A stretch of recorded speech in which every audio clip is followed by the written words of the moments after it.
Salam cerdas, Ibu, Bapak, Saudara-saudara pembelajar ekonomi yang saya hormati dan cintai. Kanal ini mulai menyajikan satu feature baru yang sifatnya adalah membaca, memberi komentar terhadap 1 sampai dengan 3 berita dari media massa, terutama media massa mainstream ya, media massa yang umum dibaca terkait dengan topik-topik ekonomi. Kali ini kita akan membacakan secara cepat sekaligus mengomentari 2 berita dari CNBC Indonesia. Nah, disajikan pada jam 14.14, jadi beberapa jam yang lalu, diberi judul "Ada apa nih dalam seminggu dana asing 10 triliun ya, kabur dari RI, kabur dari Republik Indonesia." Nah, kita lihat dikatakan bahwa sentimen negatif sepertinya masih menyelimuti pasar keuangan Indonesia. Dana asing 10,23 triliun rupiah kabur dari 3 instrumen keuangan dalam negeri, yaitu saham, obligasi negara, dan sekuritas rupiah Bank Indonesia atau SRBI. Nah, dari paragraf berikut ternyata jurnalis CNBC ini mengutip dari rilis Bank Indonesia. Nah, rilis itu sendiri sebetulnya adalah pada hari Jumat lalu, karena kan Bank Indonesia biasanya Sabtu Minggu tidak melakukan aktivitas. Jadi ini diberitakan hari Senin siang, tapi rilisnya Bank Indonesia adalah pada hari Jumat. Nah, dalam rilis nah ini menurut saya kurang teliti ini, rilis yang di data BI yang dilansir Senin 11 November 2024. Sebenarnya yang 11 November adalah CNBC-nya. Kalau Bank Indonesia-nya tanggal 8 ya. Nah, investor asing tercatat melakukan aksi jual. Nah, buat para pembelajar ekonomi berarti dalam catatan Bank Indonesia itu secara keseluruhan itu investor asing menjual instrumen yang mereka miliki ya. Sebanyak 10 netonya. 10,23 triliun itu neto. Karena mereka tiap hari bahkan tiap jam itu melakukan jual beli. Ini neto selama tanggal 4 sampai 7, 4, 5, 6, 7 ya, 5 hari ya. Itu rinciannya saham neto jual 2,29 triliun. Jual itu berarti duitnya keluar gitu loh, keluar Indonesia. Nah, surat berharga negara SBN itu sebanyak 4,65 triliun. SRBI sebanyak 3,28 triliun. Total tadi 10,23 triliun. Nah, di paragraf berikutnya dikutip Bank Indonesia oleh jurnalis CNBC ada tentang premi CDS ya, supaya diketahui premi CDS ini ya semacam asuransi lah, asuransi instrumen keuangan. Nanti kita bisa lewat sedikit, ada perubahan. Nah, kemudian dari data BI juga menurut jurnalis CNBC itu tadi kan dalam tempo 5 hari itu minggu lalu.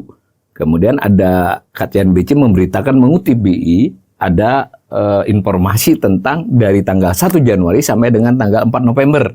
Itu tercatat kalau tadi neto jual selama beberapa hari seminggu lalu, tetapi yang ini disajikan kalau dilihatnya dari 1 Januari sampai 4 November itu investor asing masih tercatat melakukan pembelian, berarti duit masuk ke Indonesia.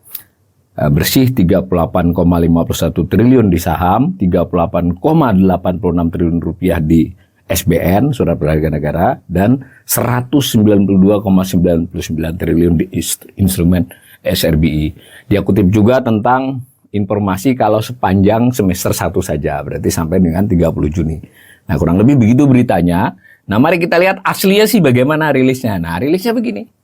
Jadi buat para pembelajar ekonomi, ketika media massa memberitakan tentang rilis dari lembaga resmi, apakah itu Bank Indonesia, ataukah Badan Pusat Statistik, ataukah Kementerian Keuangan, 3 itu yang paling sering ya, yang lain tidak rutin. Nah, itu rilisnya seperti ini kan, persis ini tanggal 8 November 2024, hari Jumat. Itu judulnya Perkembangan Indikator Stabilitas Nilai Rupiah. Ini tiap minggu ya, tiap akhir pekan Jumat, akhir pekan kerja dirilis oleh Bank Indonesia. Yang merilisnya, nah ini Departemen Komunikasi dari Bank Indonesia. Ini sudah dikutip tadi begitu ya. Nah, ini yang diberitakan tadi adalah kalimat ini, tapi dibuat menjadi kalimat. Informasinya hanya beberapa paragraf tadi tentang. Nah, cuma tadi CNBC tidak mengutip soal rupiahnya. Jadi nanti dalam pemberitaan media yang lain, CNBC juga ada tuh, yang diberitakan adalah pergeseran rupiah, perubahan rupiah selama 5 hari itu. Tadi yang ditekankan adalah soal aliran modal asingnya, nih, aliran modal asingnya. Nah, kalau yang 1-2 itu adalah perubahan nilai tukar selama beberapa hari. Kita lewati karena kita sedang fokus pada berita tentang aliran modal. Nah, ini ada aliran modal selama seminggu, ada aliran modal selama sampai dengan 4 November, ada aliran modal sampai 1 semester saja, semacam itu. Nah, bisa ya dipahami ya bahwa bahwa apakah itu berita itu bernuansa positif atau negatif ya tergantung kita para pembaca.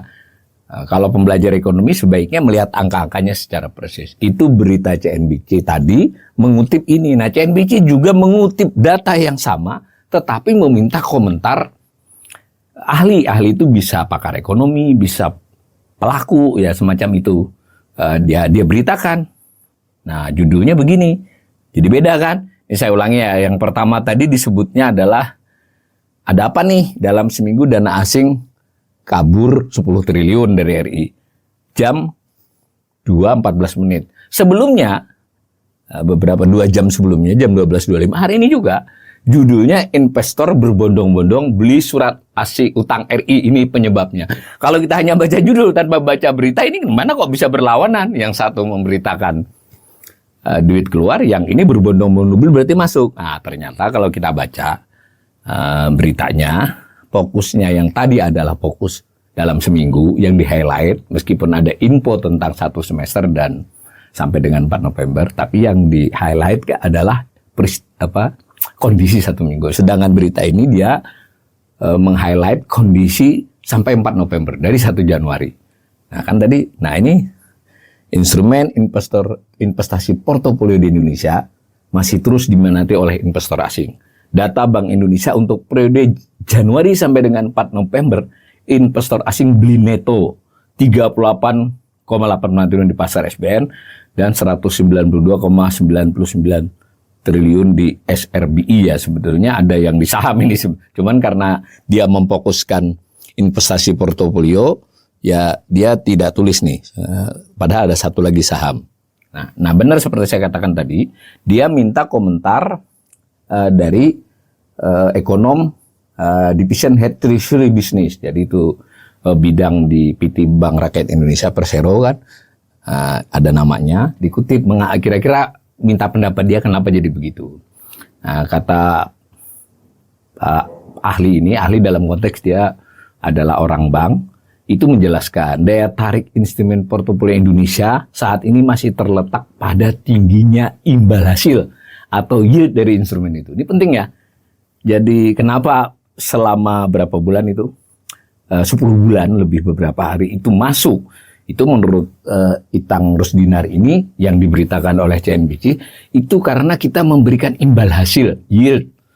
Bahasa yield itu bunga dalam arti luas ya, memperhitungkan harga dan seterusnya. Pokoknya kalau Anda investasi, returnnya berapa hasilnya, itu disebut yield dalam konteks surat berharga.